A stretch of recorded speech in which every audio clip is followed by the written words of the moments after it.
Okay, Chapter 6, Part 2. We've seen some of this before. And we've worked with some of this in the previous video, the first part of Chapter 6. So you have an environment variable, and I'll just point out a few things here. You have an environment variable, and Becky is going to be equal. It's going to be the information that's within that environment variable. So we can just echo $name and list Becky. Now, the point between the two is if we're using spaces and we're adding a lot of information in namespace name, that we need to include quotes around the outside so Linux understands that that's one variable. So we can go ahead and echo $name at that point and be able to see the entire name. Okay, again, use the quotes if you're adding a space, if you have a space within the information that you want to assign to that variable. Okay, we have a list. So ls, note the backward apostrophes. We've looked at that before. Our math operators, we're letting x equal 5. We're letting y equals x plus 4. And then so we can echo $y out, which could be probably a shell variable, which will be a short-term variable within a script. Now the next screen, we're looking at the set command, and there's really only one place we really talk about the set command, although it can be used in wider ways. In this case, the example is using a -o no clobber. What this means is that it prevents files from being overwritten if you use the redirector operator. Okay, so it just prevents that. So set -o no clobber. There aren't any projects that you're working with that requires that, as I recall. Now next, login script file. The old VMS system called it a login.com file.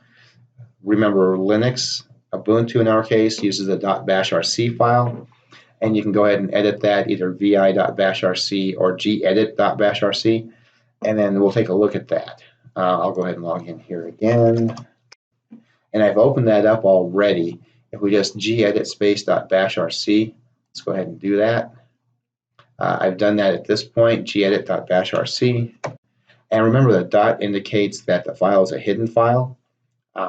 That's what the dot is there for. So this is what that .bashrc file looks like. We'll come back and revisit several points to this. Now, an alias enables a replacement of a word by another string. So basically, we're creating a shortcut. In this case, rm is going to equal rm space -i, and that -i is prompting us before we're removing files. Same with alias, setting up an alias or a shortcut for move, mv. Okay, so with that, though, we see aliases set up here. Alias for grep, alias for fgrep, for egrep, aliases for list, and there's some additional parameters on the particular command. So that's what that alias is doing, is creating a shortcut for a more complete command. The trap command, it is used to execute a command when a specified signal is received from the OS. An example would be, and we don't have any homework that uses the trap command. The case in the example here would be that if we're running a script, that script errors out.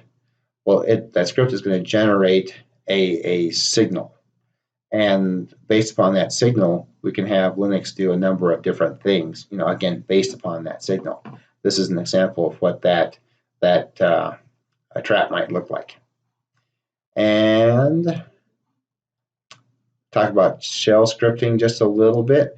When you put up stuff on the screen within that shell, and it's different than the GUI, although there's similarities. We're using tput. That positions the text on the screen, so it's pretty cryptic, but for basic, just input, output of commands, that type of thing, that's what we can use. So tput cup 00, that's the coordinates on the screen. And we'll use that a little bit, perhaps. Pretty straightforward. Here are some additional commands for aliases, for case logic, exporting environment variables, for loops, if then else and if loops, or if then else loops.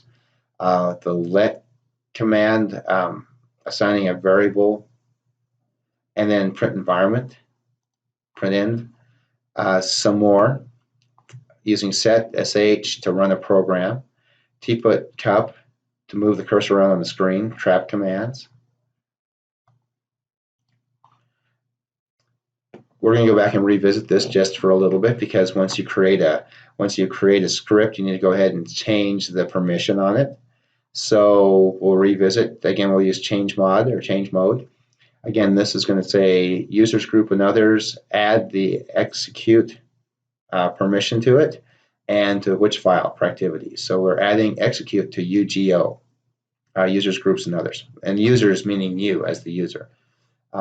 Change mode, we are going to, for all users, add the execute permission. Now, this is what I tend to use myself. Change mode 755. That means 7 means that you as the user can read, write, and execute the command. 5, that is read plus execute for others or groups as a group. And then 5 is read plus execute for others. Okay. Now /productivity. In this case, that's how you run a program. If it's in the same directory, and sh space productivity will also execute the program. Some things to just take a look at quickly is decision logic. Now, just notice we have the if then else and if then else's. We can nest if statements within if statements. Now, notice the back side of this though. So if is the front end and fi is the back end. That's just a unique Linux sort of structure. When we go out and look at our bashrc file, we see the same thing. If and if, else, and then fi closes the first if loop, and then fi closes the second. Additionally, we have a little information here using the for loop through a range of values, and we're just for users, and then just list out those sets of users, and that prints out in this way, in this fashion. While same thing, I'm not going to go any.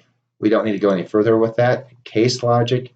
Notice the case and then the backward case at the end of the loop.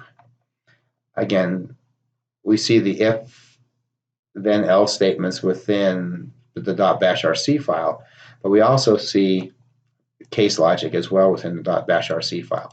So those are common if then statements and case logic. So those are common within Linux. Debugging the shell script. So if you type in, and you're using sh to run the program, if you type in sh and use the argument -v and then the file name, it'll go ahead and run the program, but it displays lines of code while executing. So that's valuable if you're trying to troubleshoot one particular piece of a command. Now the sh space -x productivity displays commands and arguments as the shell runs. So so you're seeing a little bit different output with each one of those. It's just showing the lines. -v shows the lines as they run, and then this displays commands and arguments as the shell runs. So a couple ways to go ahead and just troubleshoot or to debug a shell script. Okay, so that concludes Chapter 6, Part 1, Part 2. And we really talked mostly about environment variables and shell variables and how they're used. So that's primarily what this chapter is all about. Then we go ahead and start running some or using some case logic, some if then else statements, and building small programs within Linux. So if you have any questions or comments, please contact me. Thank you.